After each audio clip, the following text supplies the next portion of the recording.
പ്രിയപ്പെട്ടവരെ, യേശുവിൻ്റെ നാമത്തിൽ നിങ്ങളെ വാഴ്ത്തുന്നു. എങ്ങനെയിരിക്കുന്നു? നന്നായിരിക്കുന്നുവോ?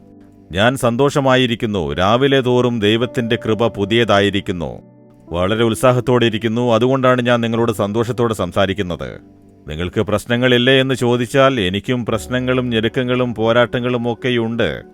അവയ്ക്ക് നടുവിലും യേശു കൂടെയുണ്ടല്ലോ. യേശു ഉണ്ടായാൽ മതി സന്തോഷമായിരിക്കാമല്ലേ? നിങ്ങളും അതേ ശീലം ഉണ്ടാക്കണം. മനസ്സിലായോ? ഈ സ്ഥലം കണ്ടോ? നല്ല ഭംഗിയില്ലേ? നല്ലൊരു നദി ഒഴുകുന്നുണ്ട്. വെള്ളത്തിന്റെ ശബ്ദം കേൾക്കുന്നില്ലേ? മനോഹരമാണ് അല്ലേ? ആൽപ്സ് മലകളില്ലേ? അതിലെപ്പോഴും മഞ്ഞ് മൂടിക്കൊണ്ടേയിരിക്കും.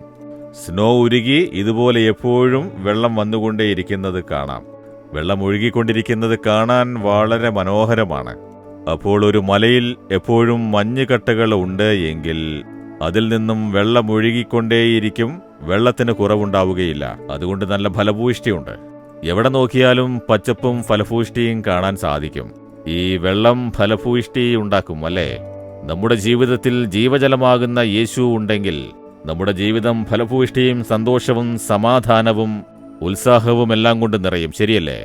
ഇന്ന് ദൈവം നമുക്ക് തന്നിരിക്കുന്ന വചനം എന്താണെന്ന് വെച്ചാൽ 139 സങ്കീർത്തനം 17 വാക്യത്തിൽ ദാവീദ് എന്നൊരു ഭക്തൻ ഒരു നല്ല പ്രാർത്ഥന പ്രാർത്ഥിക്കുന്നു.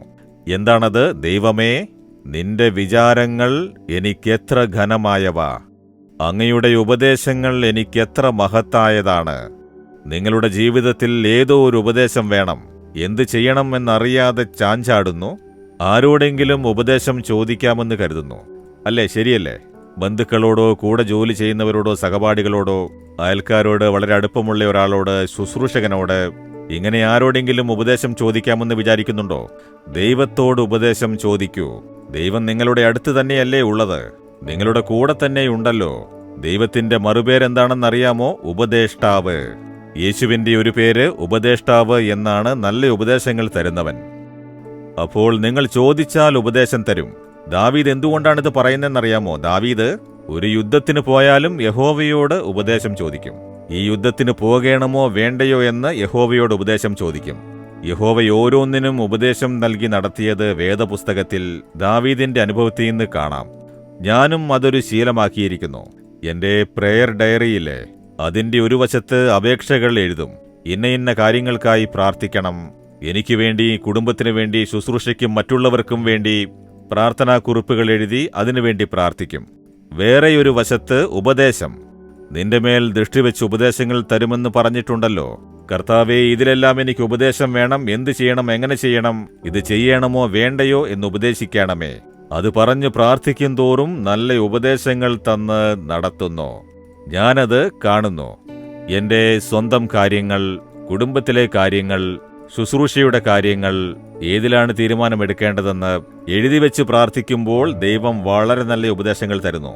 ദൈവത്തിന്റെ ഉപദേശങ്ങൾ മനോഹരമായിരിക്കും. ദൈവത്തിന്റെ ഉപദേഷ്ടാവായി നിങ്ങൾ മനസ്സിലാക്കിയിട്ടുണ്ടോ? വെറുതെ സൗഖ്യവും വിമോചനവും ആശീർവാദവും വേണമെന്ന് ചോദിക്കാതെ, കർത്താവേ, ഞാൻ എന്ത് ചെയ്യണം, എങ്ങനെ ചെയ്യണമെന്ന് ഉപദേശിക്കണമേ. എന്റെ കുടുംബത്തിൽ ഇന്ന പ്രശ്നമുണ്ട്, എന്താണ് തീരുമാനിക്കേണ്ടതെന്നറിയില്ല, ഉപദേശിക്കണമേ. ഈ പ്രശ്നം ശരിയാക്കണം, എന്താണ് ചെയ്യേണ്ടത് എന്ന് ഉപദേശിക്കണമേ എന്ന് ചോദിക്കൂ. ദൈവം ഉപദേശം തന്ന് അതുപ്രകാരം നടക്കുകയാണെങ്കിൽ പ്രശ്നങ്ങൾ പരിഹരിക്കപ്പെടും. അത്ഭുതമായി കാര്യങ്ങൾ നടക്കും. ഞാനത് ദിവസവും എന്റെ ജീവിതത്തിൽ അനുഭവിച്ചറിയുന്നു. ഞാൻ എന്താണ് പ്രസംഗിക്കേണ്ടതെന്ന് പോലും ദൈവത്തോട് ഉപദേശം ചോദിക്കും. ഇത് ചെയ്യണമോ വേണ്ടയോ? ഒരിടത്ത് ശുശ്രൂഷയ്ക്കായി വിളിക്കുന്നു, അവിടെ പോകണമോ വേണ്ടയോ എന്നും ഞാൻ ഉപദേശം ചോദിക്കും. ദൈവം പോവാൻ പറഞ്ഞാൽ പോകും, പോവണ്ട എന്ന് പറഞ്ഞാൽ പോവില്ല. അതുപോലെ ദൈവത്തിന്റെ ഉപദേശപ്രകാരം നടക്കൂ. നിങ്ങളുടെ ജീവിതത്തിൽ ഇനി സന്തോഷവും സമാധാനവും ദൈവത്തിന്റെ സംരക്ഷണവും ഇനി എപ്പോഴും ഉണ്ടായിരിക്കും. യേശുവിന്റെ ഉപദേശങ്ങൾ മഹനീയമാണ്. ഇന്നു മുതൽ ദൈവത്തോട് ഉപദേശം ചോദിക്കാതെ ഒന്നും ചെയ്യരുത്.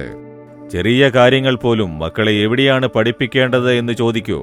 മക്കളെ എന്ത് പഠിക്കാനാണ് വഴി നടത്തേണ്ടത് എന്ന് ചോദിക്കൂ. മക്കൾ ഇങ്ങനെയാണ്, അവരെ ശരിയാക്കാനുള്ള വഴി കാണിക്കണമേ എന്ന് ചോദിക്കൂ. എന്റെ ഭർത്താവ്, ഭാര്യ, മരുമകൾ, അമ്മായിയമ്മ ഇവരുമായി പ്രശ്നമുണ്ട്, അതെങ്ങനെയാണ് സെറ്റിലാക്കേണ്ടത് എന്ന് ഉപദേശം ചോദിച്ച് ചെയ്യൂ. ഓരോന്നിനും യേശു ഭംഗിയായി ഉപദേശം തരും.